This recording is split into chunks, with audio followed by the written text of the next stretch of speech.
Hey guys, welcome back to the channel. I have a video here someone suggested, or they suggest, well, not this particular video, but the topic. Um, and it is from Walk with Rob here on YouTube. And if you haven't done so, go jump over and check him out. I'll link this video in the comments. But it is a narrated walk around historic Lavenham. From the pictures, it looks absolutely gorgeous. I'll also have links to Patreon and how you can support the channel here on YouTube. But let's go ahead and jump into this.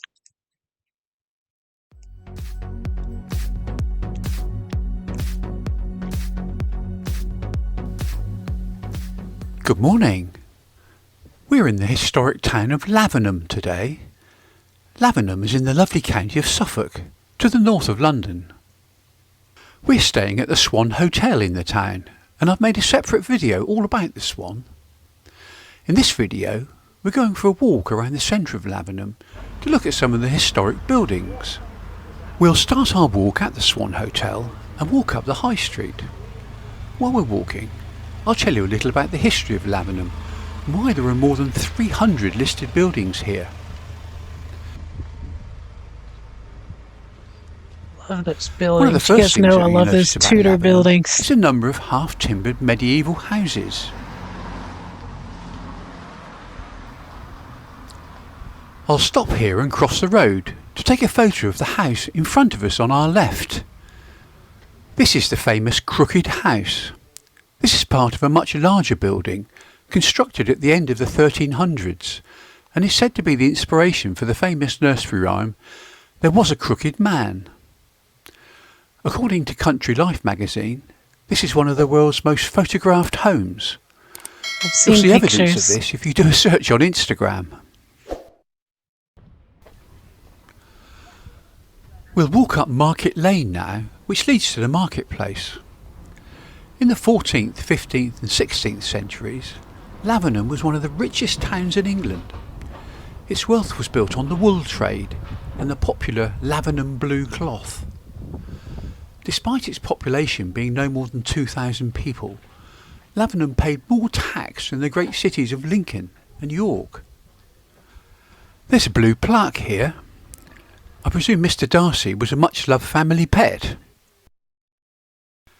Getting back to the story, the wealthy wool merchants built grand hall houses and lavish guild halls to reflect their wealth, and it's some of these that we can still see today. Here we are now at the marketplace. It's quite large.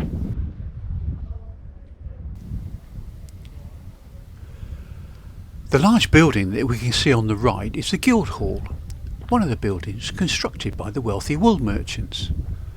Today it's a museum, owned by the National Trust.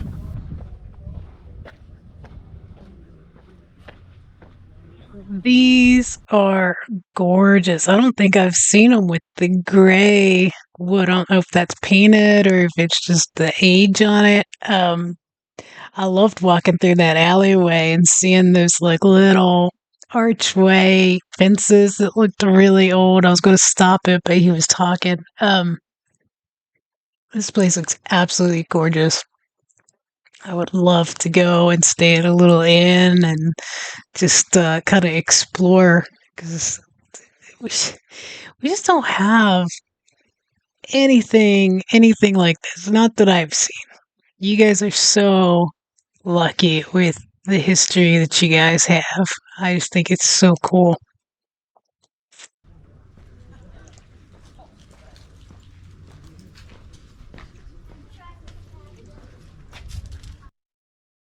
Inside, we can see various displays and original features. The significance of the wool trade is highlighted.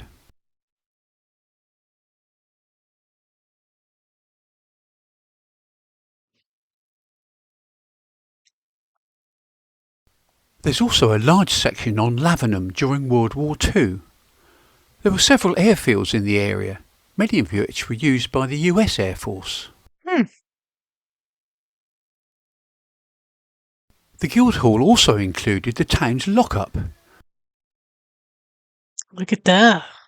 and the town's Wow. mortuary. In the 17th century, the Guildhall was used as Lavenham's workhouse, where the poor people made cloth of various types for sale to earn their keep. The weekly menu doesn't look very inspiring, does it? Today there's no workhouse. Instead, there's a very nice tea room and garden, with a much more interesting menu. We'll continue our walk past the Market Cross and on to Barn Street. Barn Street. Here we'll find another museum, housed in the building on our left, which is a little hall. This is one of the oldest timber-framed buildings in Lavenham. It dates from the 1390s, about the same time as the Crooked House. The house was restored in the 1920s and 30s by the Geyer Anderson twin brothers, who filled it with an eclectic mix of antiques, pictures, books, china and decorative art, much of which can still be seen in the museum today. We'll continue our walk down Barn Street, past several more medieval houses, cute little garden, including this one on our left. This is the old Victorian grammar school, whose former pupils include the famous landscape painter John Constable. At the bottom of the hill, we arrive at Water Street. Love these roads. The street takes its name from the stream, which flows down the entire length of the street. It's a mix of medieval cottages, larger houses and more modern buildings. As we walk down the street, we can see that some of the houses have first floors that stick out over the pavement. This is called jettying and has the advantage of increasing the available space in the building without obstructing the street. This was a very popular design technique in medieval houses until the Great Fire of London in 1666. We'll turn around now and walk back up Water Street. After the Great Fire of London, which lasted for 5 days, the authorities recognised that the jetty design increased the likelihood of the spread of fire, with flames jumping from one house to another across the narrow streets in London. The Rebuilding of London Act of 1667 brought in new regulations, such as banning jetties, imposing a maximum number of stories, and decreeing that buildings should be constructed of brick or stone. So that was the end of building half-timbered houses. We're coming up now to the most famous house in Water Street. The large house on our left is the De Vere House, owned by the De Vere family for 400 years. Several of the De Veres held the title of the Earl of Oxford. John De Vere, the 13th Earl, commanded the archers and vanguard at the Battle of Bosworth in 1485. He played a decisive role in the Tudor victory, which effectively ended the Wars of the Roses. The De Vere house here was extended in the period immediately following the Battle of Bosworth. It was rebuilt again in 1929, but many of the original features remain.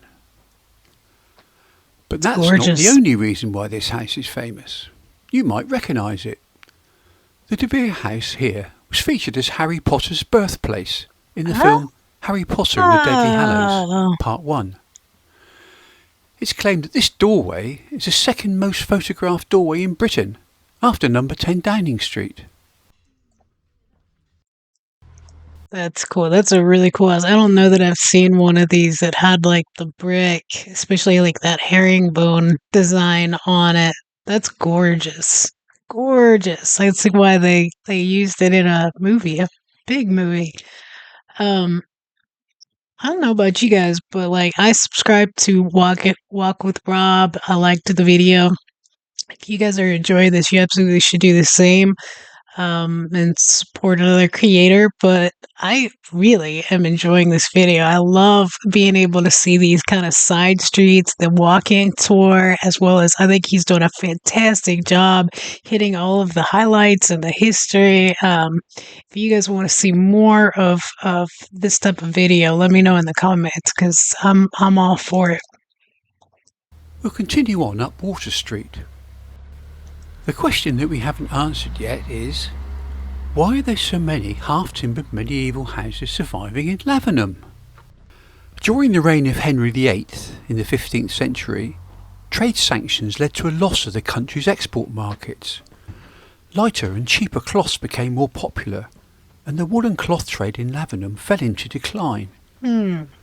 400 years of cloth making came to an end, and Lavenham's wealth declined dramatically. Many of the former merchants' houses were divided up to provide small homes for large families. The Guildhall building was used as a workhouse, as we've seen. But it was this poverty and neglect that preserved the Lavenham we can see today. Few people could afford smart new Georgian and Victorian facades, and so the outdated medieval buildings remain.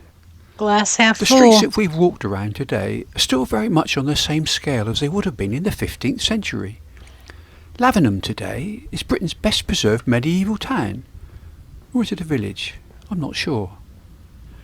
There are many more interesting buildings to see in Lavenham, but there's only one more for us to see today. We need to walk up Church Street to see it. As you might have guessed, we're going to see the church. This is the church of St Peter and St Paul, and it's one of the finest parish churches in England. The main benefactors of the church that we can see today were the family of Thomas Spring, a very rich wool merchant, and John de Vere, the 13th Earl of Oxford, who we heard about earlier.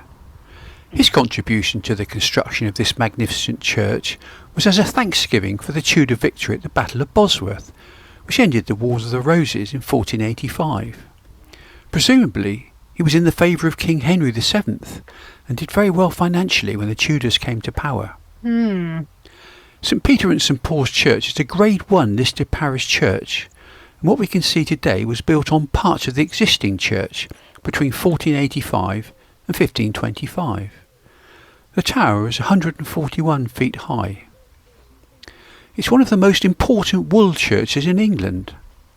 A wool church was financed primarily by donations from rich merchants and farmers who'd benefited from the medieval wool trade.